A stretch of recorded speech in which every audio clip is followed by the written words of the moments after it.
Thank God it's a Friday. Thank God it's a Friday. Thank God it's a Friday. What steps can Nigeria take to turn these MOUs into measurable economic results? Good question. Many MOUs signed over the years, over the decades. We used to have a chief trade negotiation officer back in the day. He died, I think, 3, 4, 5 years ago. We've replaced him, but I'm not quite sure what the current one is doing. But again, it's not about talking about what X or Y is doing. It's talking about the opportunities.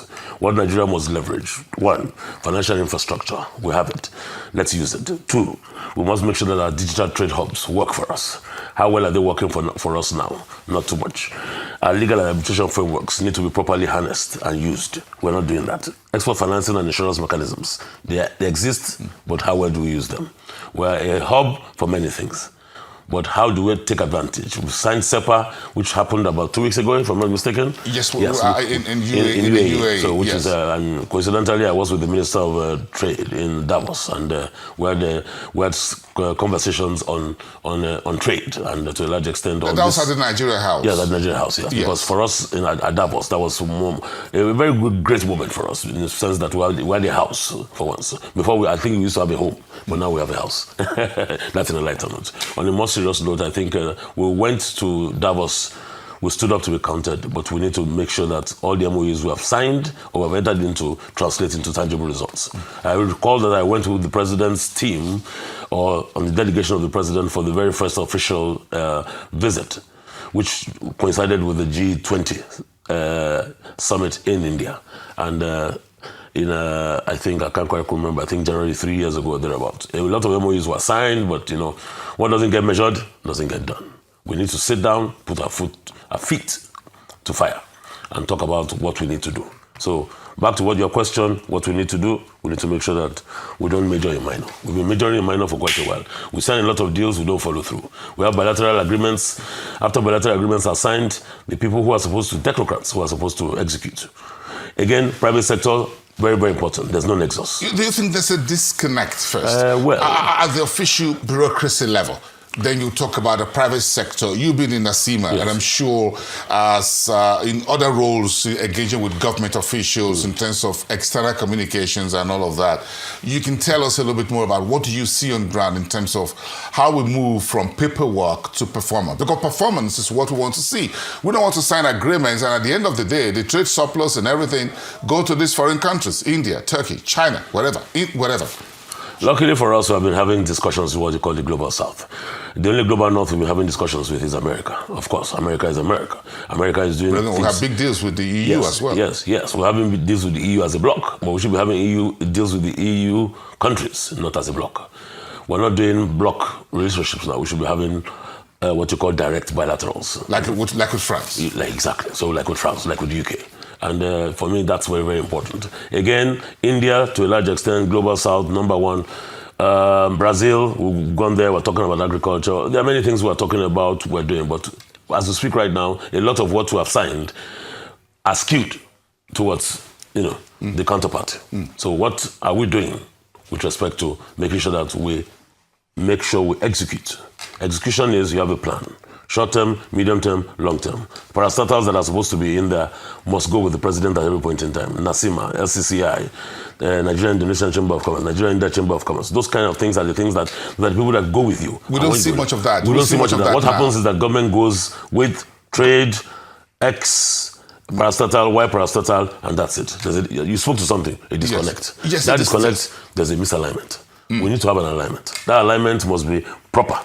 There must be a nexus. We must see symmetry. Right now, there's no symmetry. We're going asymmetrical. The question you ask is, but why? So, for me, moving forward, visits by the president to countries, we must make sure that we go with our organized private sector. Secondly, another important thing, we have embassies, high commissions.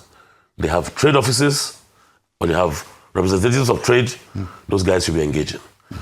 We all know that before the end of the year, the president will engage on X number of trips or Y number of trips, be they state visits, be they official visits, not important. The important thing is that the president is the chief marketing officer of the country, but he must go with the lieutenants. The lieutenants are not the ministers. The lieutenants are who?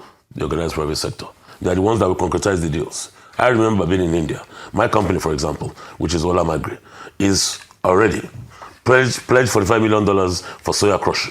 We've already executed and we're already implemented. Indorama spoke to its own part of it. Indorama is the largest exporter after oil and gas. They do something in the neighborhood of about $500 million. We are second, Olam Food Ingredients, between $300 and $350 million. But you know what? We must make sure that we do things properly, in an organized manner. So we need more business executives, yes, and trade organizations. Yes. And we need what you call a chief trade officer in the Federal Ministry of Trade to be the anchorman or the anchor person. We're talking about ACFTA. I was with the Secretary General, Wamkele Mene, who is South African. And Wamkele Mene is one of the most knowledgeable trade persons on the continent. He started in the Ministry of Trade in South Africa. And that's from where he was taken and said, you know what, go and do it for us in South Africa. Yeah. Go and do it for the continent. ACFTA, 3.5 trillion market, 1.5 billion people, 55 countries. What more can you ask for? So now we're talking about, we've gotten some level of trade surplus rising over the last 2025. That's good news. But we look at productivity locally, because when we sign deals, we've got to come back home and produce. So when we talk about our level of productivity, do you think we're ready to match what is on paper with the reality in terms of our industrial manufacturing? Our industrial manufacturing base is very low because we have a problem of what? Infrastructure. Infrastructure is a problem. We have what you call the products or the raw materials, but infrastructure is a problem. From seed to shelf, it's tough. Power is a challenge, recurring decimal. Again, inputs, sometimes government policies, but I will be frank, on the monetary side, we've had a bit of stability in the last 18 to 36 months. And kudos must go to the central bank governor for that. Again, on the fiscal side, we started with a new fiscal imperative, which started in January 1st. Again, as a country, we must not major in minor. For those who understand music, majoring in minor is what it is. You major in minor. Let's not major in minor. Let's major in major and minor in minor. Do you think it's not too fast for Nigerians to begin to say, hey, we've seen these MOUs being signed. The president has been on the road since he took office. And I guess he's been to so many countries. And for now, folks are beginning to ask, what timeline should Nigerians expect for what are called visible outcomes from these agreements before we end up piling up so much paperwork on the shelf, gathering dust without delivering stronger GDP, creating jobs, creating value chain, creating local content for Nigerians, for our benefit? I spoke to something at the onset of the program. There has to be a nexus. There has to be a convergence. Right now, there's no convergence. All we do is we go for the meetings, we go for the state visits, we go to the official visits, the ministers of trade, and some of the agencies of government, NEPC, NIPC. You see, you talk about trade agreements, you talk about relationships, bilateral, multilateral, or otherwise. You have companies in the country, DDIs. What are the DDIs doing? The multinationals will ask the DDIs, domestic direct investment, what has the government done for you lately? Taking a cue from that, they come in. Capital is mobile, the last time I checked. And capital goes where? Where it's welcome. Yes. And the last time I checked, the question people will ask is, what have you done for me lately? If I remember, that's a song. Yeah, that was. Yes, that was. So for me, I think government must be strategic, intentional, deliberate. When you go for these visits, go with organized private sector. Organized private sector, very important. Be it NACIMA, be it Lagos Chamber of Commerce and Industry, be it NECA, the whole potpourri, the whole, what you call the ensemble of everything. So if NACIMA and others were not on the roadshow, whatever, but when the ministers return, When the ministers return, there should be a debrief. That's exactly what I'm about. What should happen is when the ministers return from these visits, there should be a Minister of Agriculture, Tourism, there should be Power. You see, when you're going, let me quickly explain to viewers how these things happen. Before you go on a state visit or an official visit, these things are organized months, sometimes years in advance. So they don't just happen. It's not by happenstance. It is deliberate. It is created. So the president didn't just wake up and said he was going to Turkey. He didn't just wake up and said he was going to UAE. These things have been in pipeline. So what should happen right now is the calendar of the president's visits should be shared with the private sector. We're not talking about the dates now. Just let us know that the president is going to X, Y, Z. Okay? Let's just have that with the private sector. Nasima, let's heads up. Let's have a heads up. In every chamber of commerce of Nigeria, be it Nasima, LCCI, there are trade groups. These trade groups are agriculture, creative economy, so let's know mining. Let's know what the president is going to talk about. Then, on the basis of that, I mean, I remember back in the day when I used to be the chairman of Agri-Value Channel in the chamber. I mean, Dele Oye was the chairman. Coincidentally and luckily, Dele Oye is Nigerian-Turkish chamber. So he was there in Turkey. So he understands the issues. So he will come back to Nigeria and tell us what happened between Nigeria and Turkey and what we need to do. A bit of a debriefing, and an action plan. An action plan because of the fact that we signed, I think, about 10 or 11. Yes. Yes, I mean, that's a lot. Yeah, there's so many. So you're talking about defense, you're talking about economy, you're talking about, a plethora. Yes. And for me, sometimes we need to begin to cherry pick. We cannot be everywhere. Comparative advantage, very important.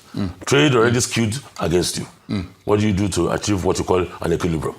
Balance of trade. So we can just say about a plethora of... Yes, because what happens is that, So we need to be a bit more strategic. Yes. Maybe narrow it down to just 2 or 3. Yes, and you know what? Those 2 or 3, you have to look at the countries particularly. Look at Brazil, for example. Brazil is strong in agriculture. Yes. Let's go there. Ethanol. Turkey, in fabrics and the likes, machinery, light machinery. So we'll go lock that down. UAE, for example, the likes of, they have the likes of dates and all those other things that we use for other ancillaries. And energy. So for me, let's just know, everybody has what you call, they have their strong points. So in an earlier program in the week, I spoke about the food belts of the world, the Pampas of Argentina, the velds of South Africa, and the prairies of Canada. Those are food belts that are deliberate and strategic by the governments of those countries. We must have one as well. There's no point having what you call agro-processing areas where we're seeing nothing coming out of it. You spoke to something. MOUs from paperwork. Excuse my French. MOUs as useless as the paper you sign. If you don't action it, nothing happens. Yes, that's from paperwork to performance. Yes, sir. All right. You've performed. Paperwork to performance. You've performed tonight. You've performed tonight. I try to for my tomorrow to give it's good to have you around. I know you're really passionate about agriculture. We can spend the whole day. No, I'm passionate about the entire value chain.